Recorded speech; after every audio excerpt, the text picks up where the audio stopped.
35,000 feet above the Atlantic Ocean. The cabin lights had dimmed, and most passengers had drifted into a quiet haze of sleep or silence. But something wasn't right. In seat 2A, Lauren Mallister shifted uncomfortably, her hand pressed against her chest. Her breathing had grown shallow, fast, uneven. She tried to speak, but only managed to whisper, "Evan, I can't breathe." Her husband, Evan Callister, turned instantly, alarm flashing across his face. "What, Lauren?" he asked, rising so quickly from his reclined seat that his champagne glass tipped onto the floor.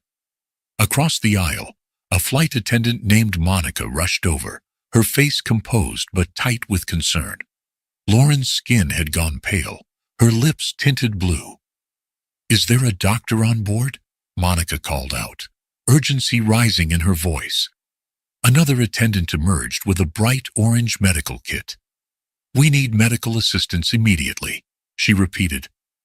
Down the aisle, in the back of the plane, in seat 32B, 17-year-old Noah Benson sat bolt upright. He'd been half asleep, headphones still playing quiet instrumental music from his study playlist.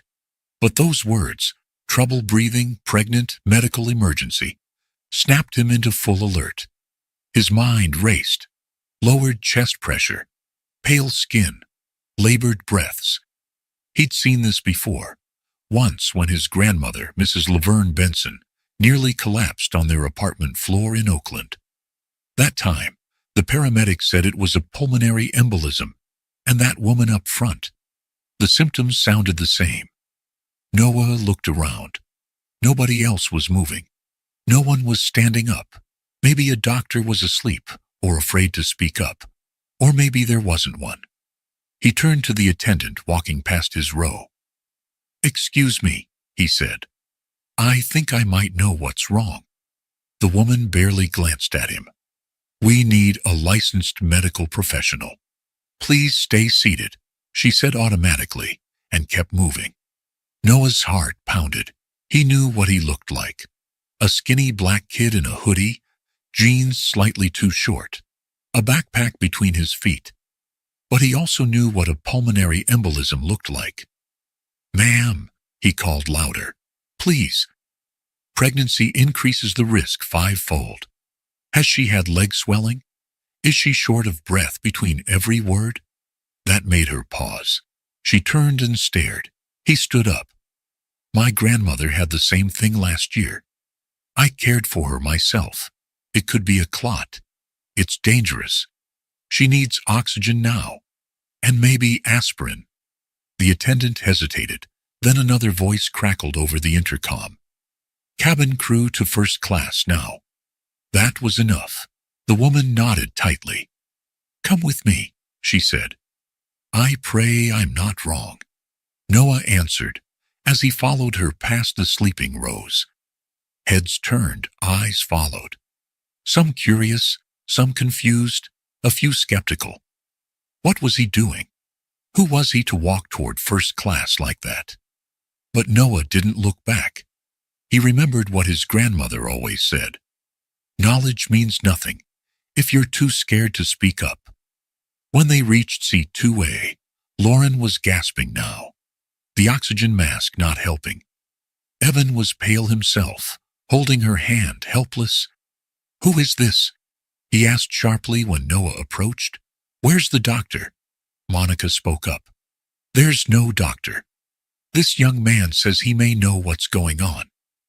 Evan's eyes narrowed. "This is my wife," he said, his voice cracking. "She's pregnant. I don't want guesses." Noah met his gaze calmly. "Sir, I understand, but I've seen this before. Her symptoms match a pulmonary embolism, a clot in her lung, and at 28 weeks pregnant. That's high risk. She needs the clot stopped. Oxygen will help, and aspirin if she can take it." Monica opened the kit. "We have aspirin." Lauren's head turned slightly toward Noah. "My left leg. It was swollen yesterday. I thought it was normal." Noah nodded. "That's where it likely started. Evan looked between them. His breathing grew shallow, not from illness, but from fear. For a moment he froze. The cabin noise seemed to fade into the background. All he could see was Lauren's pale face, her lips tinged blue, her chest rising in panicked gasps. Her eyes found his, not wild, not frantic, just pleading, silently begging for help. He wanted a doctor. He wanted certainty. But none was coming. He turned to Noah. The boy didn't waver. There was no arrogance in his eyes, just urgency, just purpose. Evan's grip on Lauren's hand tightened, then loosened. A beat passed. "Do what he says," Evan whispered finally, his voice thick. "Please." In that moment, the lines between first class and economy disappeared. There were no designer suits or worn hoodies, no status, just a pregnant woman fighting to breathe, and a teenager doing everything he could to help her. And in that narrow aisle, between luxury and desperation, something began to shift, though none of them realized it just yet. The scene inside first class was tense, nearly frozen. Lauren Callister lay reclined, eyes fluttering, her breathing shallow and fast. A thin layer of sweat coated her forehead. Evan knelt beside her, his hands still gripping hers, his face drawn and colorless. Monica handed Noah the aspirin, still unsure if she should be letting this teenager take over, but with no doctor on board, and the passenger's condition worsening, hesitation was no longer an option. "She needs to chew it," Noah said, his voice calm but firm. "It'll get into her bloodstream faster." Monica nodded and carefully slipped the tablet past Lauren's lips. Noah looked around quickly. "We need to get her legs elevated and loosen anything tight, shoes, belt, jewelry, anything that might slow blood flow."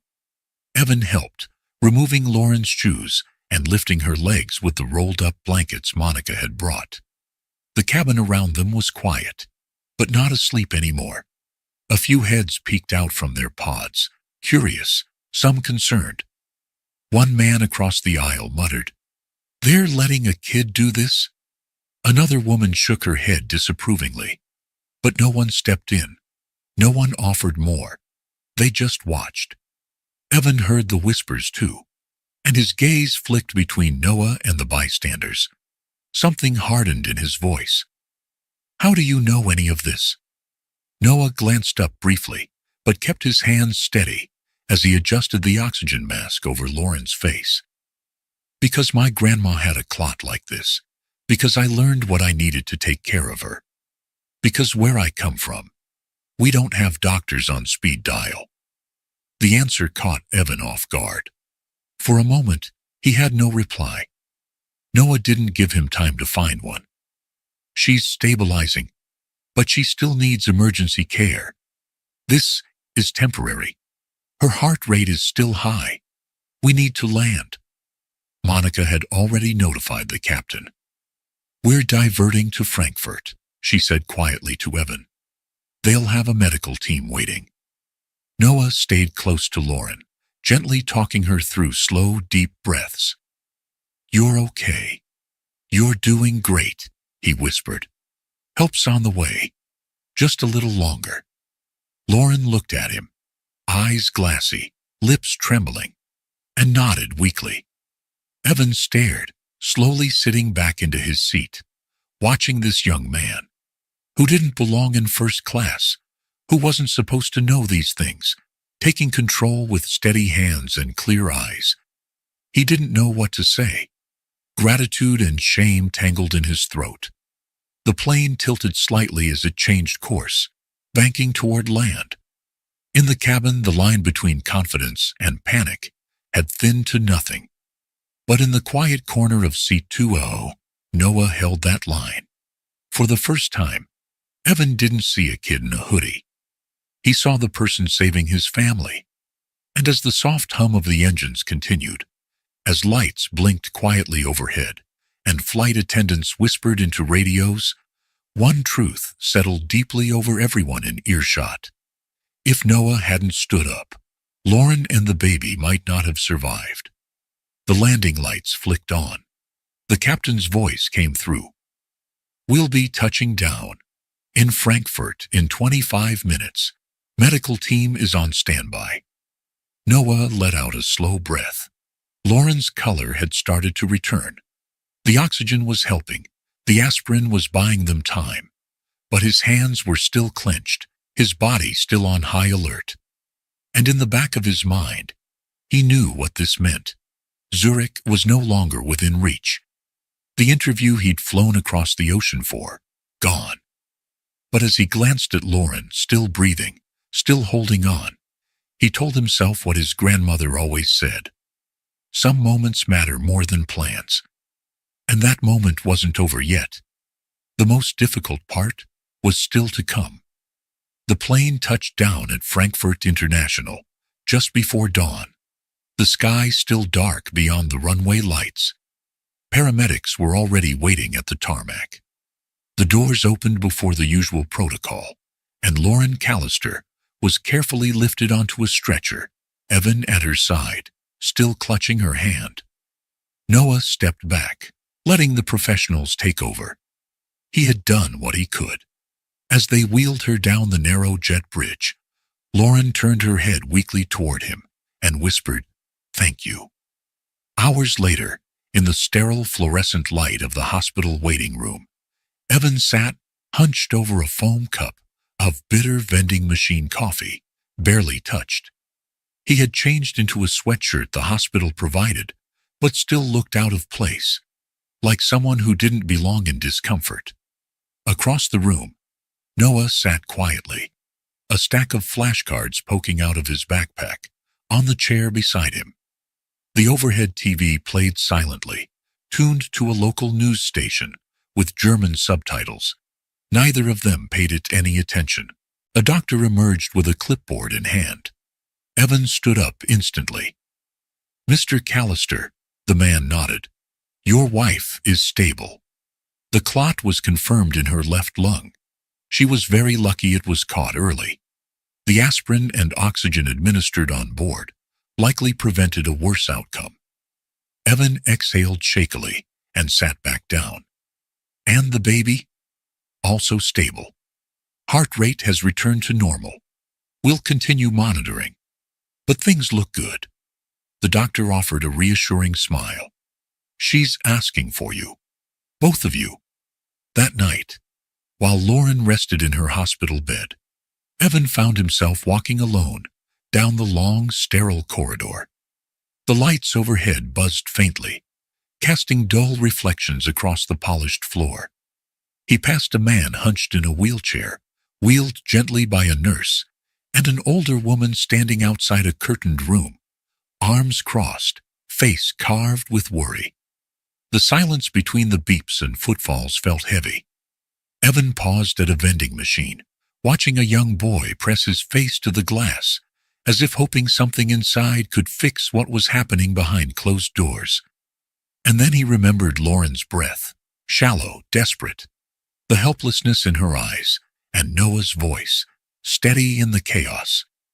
If he hadn't listened, he turned away from the machine. Something had shifted inside him. Not a realization, a reckoning. They didn't speak much on the way to the room. Evan still wasn't sure what to say to Noah. When they reached the hallway outside, Noah stopped. "You should go in first," he said. Evan turned to him. "Number, come with me.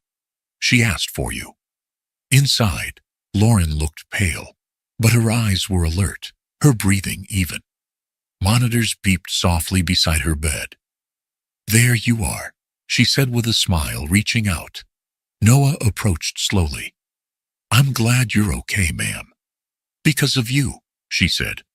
"They told me what you did, that you stayed calm, that you saved us." Noah didn't know how to answer that, so he didn't. He just nodded, then pulled a chair closer. "You mentioned on the plane you were headed to an interview," Lauren said. Noah hesitated.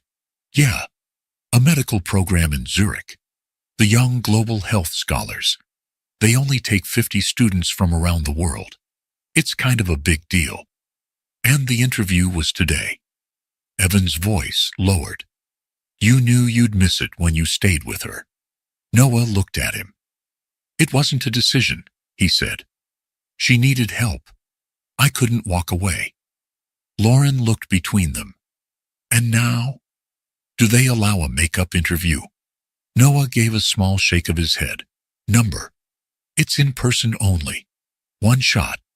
I'll apply again next year if I can. But I'll be 18. This was probably my only chance. Evan leaned back, absorbing that. The boy had risked everything, his future, his shot, for a stranger. No press, no cameras, just instinct and principle. The silence returned, but this time it wasn't uncomfortable. It was reflective, heavy. Noah stood. I should probably let you rest. I'll get my flight rebooked in the morning and head back home. Lauren reached out again. Wait, you don't have to go just yet. There's something we want to ask you. Noah looked from her to Evan, and in Evan's eyes, Noah saw the flicker of something new. Not pity, not obligation, something else. A beginning. Whatever came next would start with a conversation, and that conversation was coming soon. Later that morning, the hotel cafe was quiet. The breakfast rush already passed. Noah sat alone at a corner table, his notebook open beside a lukewarm cup of coffee. He wasn't writing, just staring at the same sentence he'd started 15 minutes ago. His thoughts weren't on the page. They were still in that hospital room, still with Lauren's tired but grateful eyes and Evan's unreadable expression. He looked up when the chair across from him slid back. Evan Callister sat down, dressed in yesterday's rumpled travel clothes, holding his own cup of coffee. I thought I'd find you here, he said. Noah closed the notebook slowly. She doing okay? Better, sleeping. They've got her on a full course of anticoagulants, monitoring everything. Doctors say she'll carry to term if she rests. Evan paused, watching Noah. She told me to come talk to you. Noah stayed quiet. He didn't know what was coming. Evan set his coffee down and leaned forward slightly. Look, I don't know how to thank you. What you did. There's no real way to measure that. He took a breath. But I'd like to try. I have the means. If there's something you need, I want to help. Noah's jaw tensed. He'd expected this, maybe dreaded it, the offer, the how much do you want moment. He looked Evan straight in the eye. I don't want money. Evan didn't flinch. Then what do you want? Noah took a breath, voice low but clear. My grandma, Mrs. Laverne Benson. She raised me after my mom passed. She's got heart failure, COPD, and arthritis so bad she can't climb our stairs anymore. Our insurance barely covers inhalers. She's been waiting 4 months for a cardiology referral because the local clinics are overbooked. He leaned in a little. You want to help me? Help her. Get her the care she needs. That's more important than any check. Evan sat back, processing that. He'd expected a scholarship request, a job, even a college connection. But not this. Not someone asking for someone else. And if I got her in with a private cardiologist, covered all her expenses? He asked. Noah shook his head slowly. That would help, sure. But she's not the only one. Our building's full of people like her. Veterans, retirees, folks who've worked their whole lives and now can't afford a ride to the pharmacy. There's a clinic nearby, but they're drowning. One doctor for thousands. No transportation program, no funding for specialty meds. Evan's face was unreadable now. He didn't speak. Noah continued. I'm not saying fix the system, but if you're serious, start by seeing it. Really seeing what people like my grandma live through, just to survive. Evan looked down at his hands. For years, he'd donated to global medical missions, written large checks for projects in countries he'd never visited. But he had never once thought to ask what happened in neighborhoods 20 miles from his own. He looked back at Noah. What would make a difference? Noah didn't hesitate. Invest in a real health initiative where we live. Not charity, partnership. Hire local. Include people from the community. Build trust. Don't just put your name on a building. Put people in it who care. The words settled heavily on the table between them. Evan finally spoke. We're building a hospital in Ghana right now.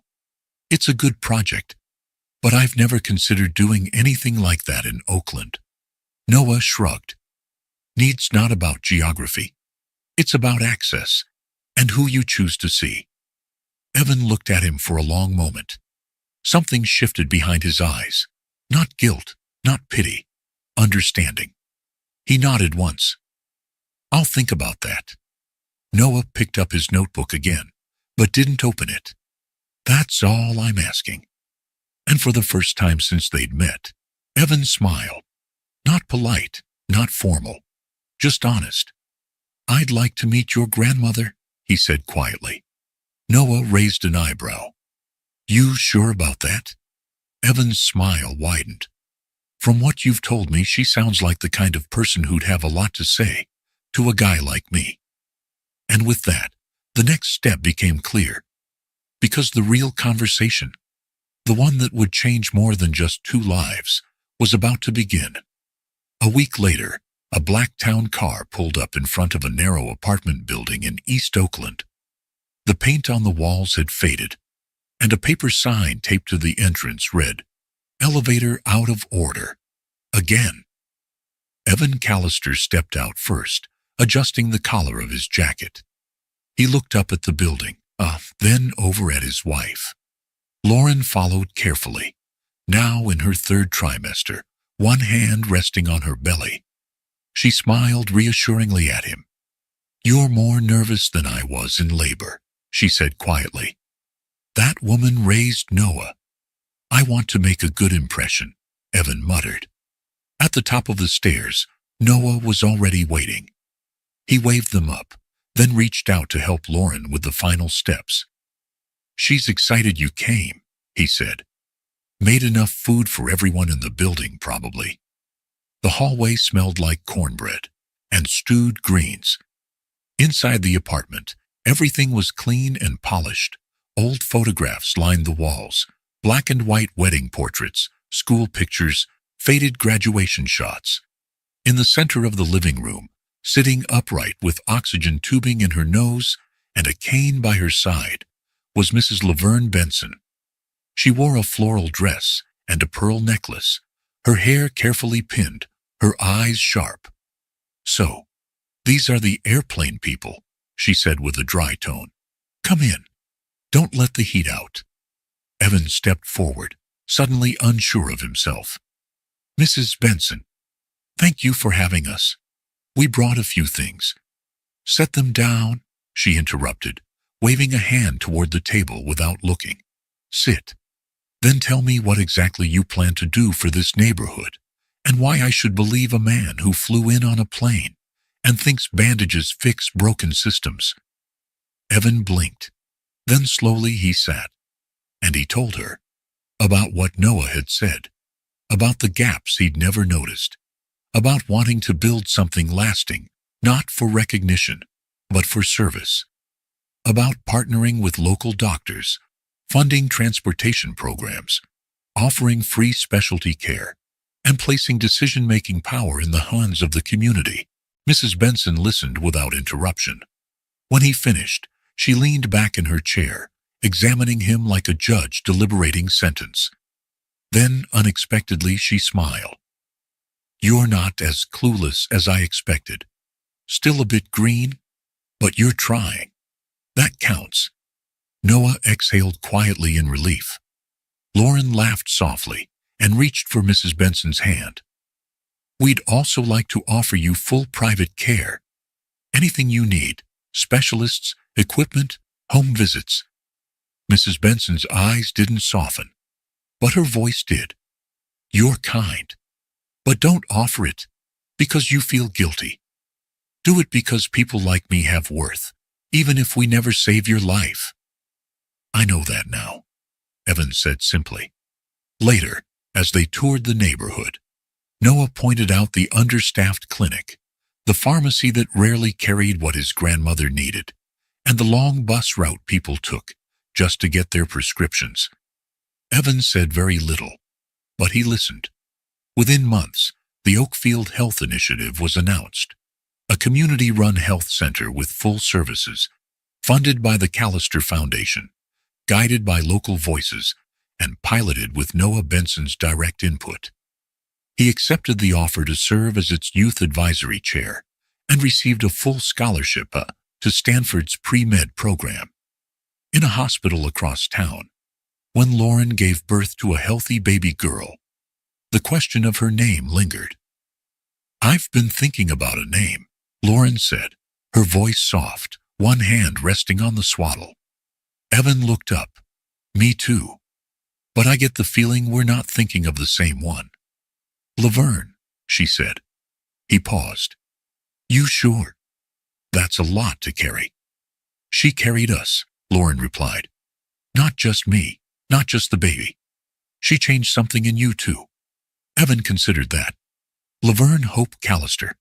Lauren smiled. "That sounds right." Evan nodded. "Then that's her name." Mrs. Benson held her first, whispering, "Strong name. Let's make sure she grows into it."